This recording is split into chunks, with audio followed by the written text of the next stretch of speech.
Gone through a couple months, we've gone through a year, however long you want to do this. And again, this is trial by error, right? So maybe you first want to see what your paycheck is. And again, the big thing is, when am I going to get my paycheck, right? It's a big deal, trust me, if you've been used to a weekly or even bi-weekly check, and then all of a sudden you got to go to a monthly thing. It's a big adjustment. So you got to make sure of all those kind of things. And some of these things you might not know how much they are until you go through that whole cycle one time. Now obviously you should know what your insurance is going to cost and that kind of thing, because they're going to give you that premium or that bill. Okay, but you just got to realize that. So if you look at this one, when they evaluate their spending, this is a whole family. This is what they came up with at the beginning. So if you could go through all of their categories, again, you can have these same categories. You can break those categories down. That's totally up to you. All right? They did, as you can see, all those things that they felt were necessary. And so notice on the very bottom, their income was $2,600. All right? So basically what they're saying is, I have $2,600 and I need to cover all of those things. Now, the other thing, if you look at one of their categories, it's miscellaneous. Now, obviously, we don't know what their miscellaneous was. You would know what that incorporated, okay? And so, notice they did put some into savings. They're putting $20 away. And then the other thing that you got to decide on is, okay, so if this is $2,600 that I'm bringing in, and these are my supposable payments, but what happens if my utilities are only $125, let's say? So we basically are ahead $50. Where does that $50 go? If we covered every other expense, where does that $50 go? Does it go to savings? Does it go into another pot all of a sudden that I have a vacation pot or something? I don't know. That's totally up to you guys. Okay? But also, then, you know, maybe entertainment. Well, it was Super Bowl weekend, so we went out, and so we went over our $85. So you got to think about that too. Do I take some from, you know, one that was over compared to the one that I had? Okay? Then notice if you go to page 345, we're still talking about the Tracer family budget, but notice on the bottom, they're talking about their income went up to $3,000. So basically, this should probably happen, you know, year in and year out, that your income's probably going to go up, but unfortunately, what else probably goes up? If your income's going up, your expenses are probably going up too. Because you think about right now, food in general, right? If you go to the grocery store and are a weekly grocery shopper, food in general is going up just because of, you know, the times that we're in. So you got to take it into consideration, all that. So this is another way of kind of doing what they expected or what they wanted to do. So they, instead of putting a dollar amount, they put a percentage of their income. So notice here, the highest percentage of their income was under housing, and then the other two were transportation and food and savings. So basically, they're doing it in a different aspect. They're saying, we want to divvy up what we're bringing in by a percentage instead of actually a dollar. Okay, so again, just a different method of you trying to figure out how you want to do all that. And not a wrong way of doing it, okay? Maybe you try it both ways. Maybe you, you know, do it the same way for a couple months, switch to the other one, and then go back and forth. That's totally up to you guys, all right? There's no right or wrong way of doing it. And again, there's no right or wrong number of, you know, little categories. Now, I would probably tell you not to break it down into, you know, toothpaste. You don't want to say, what am I going to spend in toothpaste or something? And so don't get that generic, but If you have too many little subcategories, then you're gonna probably drive yourself crazy, okay? But again, that's gonna take some time to figure out what you wanna group together. And so for me, like I said, groceries to me is just a big subcategory that brings in everything, or a lot of things, for anything that I would bring into the house, okay? But then, so I don't really have like a true medical. I have my prescriptions, like Dylan said, but I don't have like, if I go to the chiropractor or something. So sometimes that falls into my grocery section. So my grocery section is probably way too high, but I throw a lot of other things into that grocery section. And you just learn that too. But I can also have a totally different subcategory for that chiropractor section or whatever, you know. So let's go back and look at a couple of these things and just see what they're trying to do. Notice in the middle here, when they're talking about these budgets, they actually do talk about a few things that are kind of important in this second section. And those things would be something like these right here. Some guidelines to follow. Put 10 to 20% of your income into a savings account or investments. Now again, this is probably a number that's probably where you're pretty stable and understand what you're bringing in and what your expenses are. This is probably something you don't want to necessarily do right away, but like I said, if you would start out with that $5 a month and then grow from that, it's going to make a difference. Just so you have something in those things.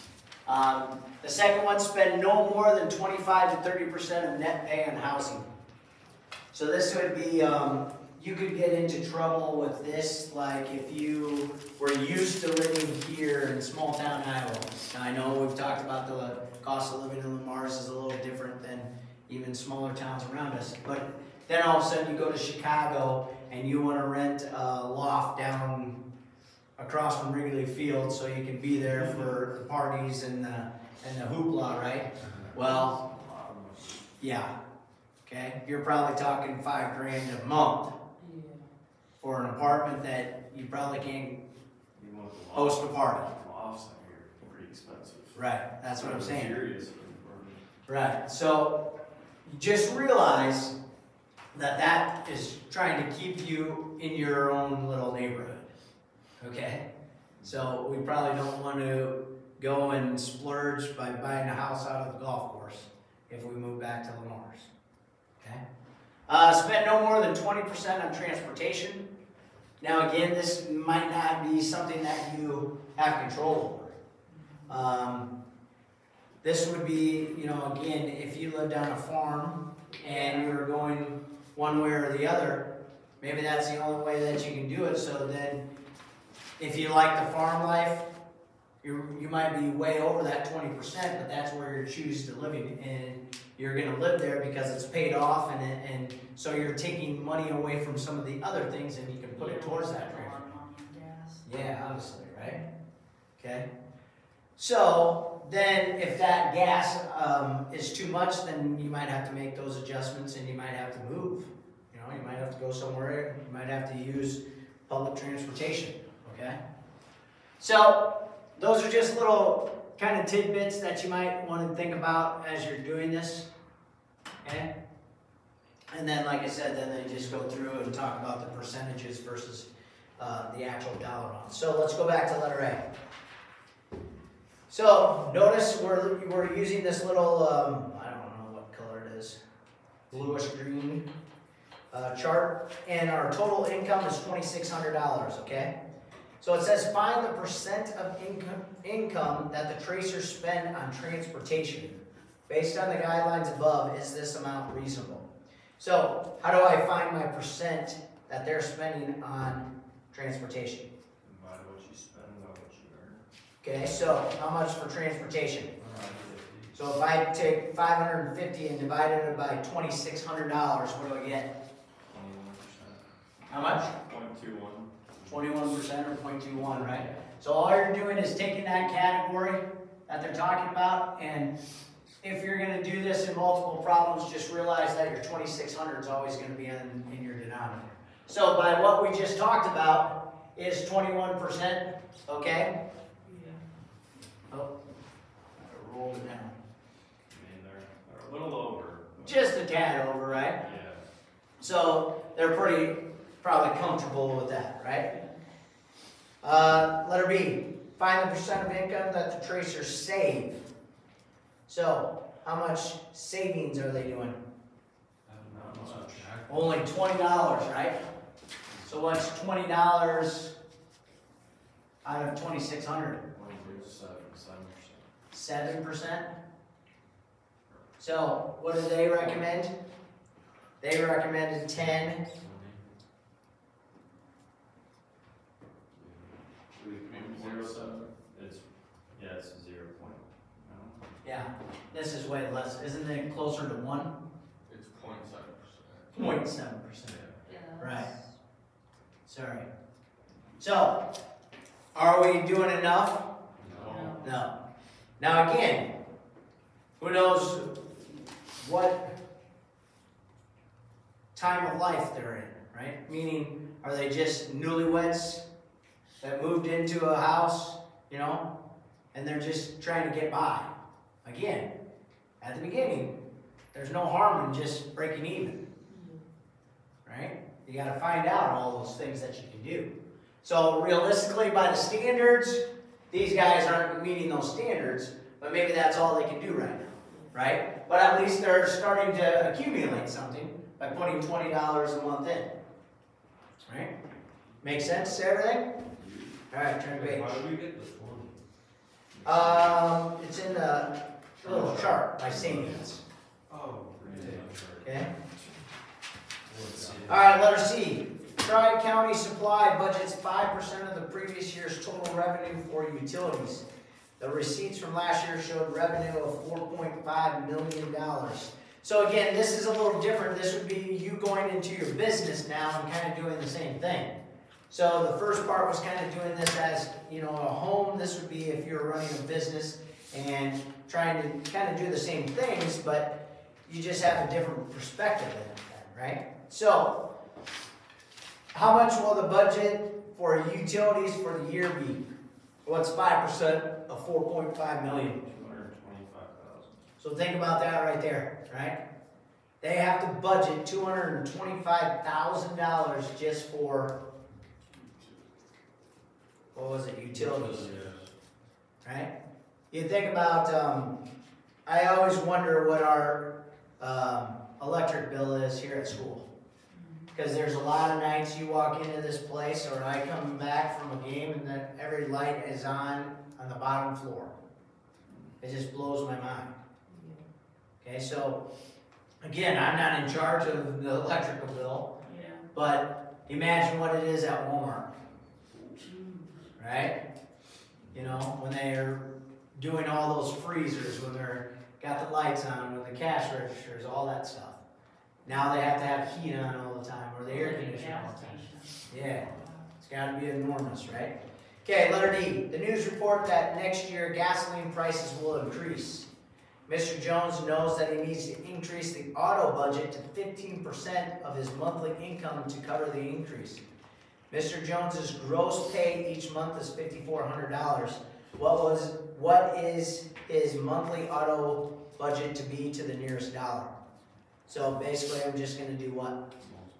Yeah, take 0.15 times the 5,400.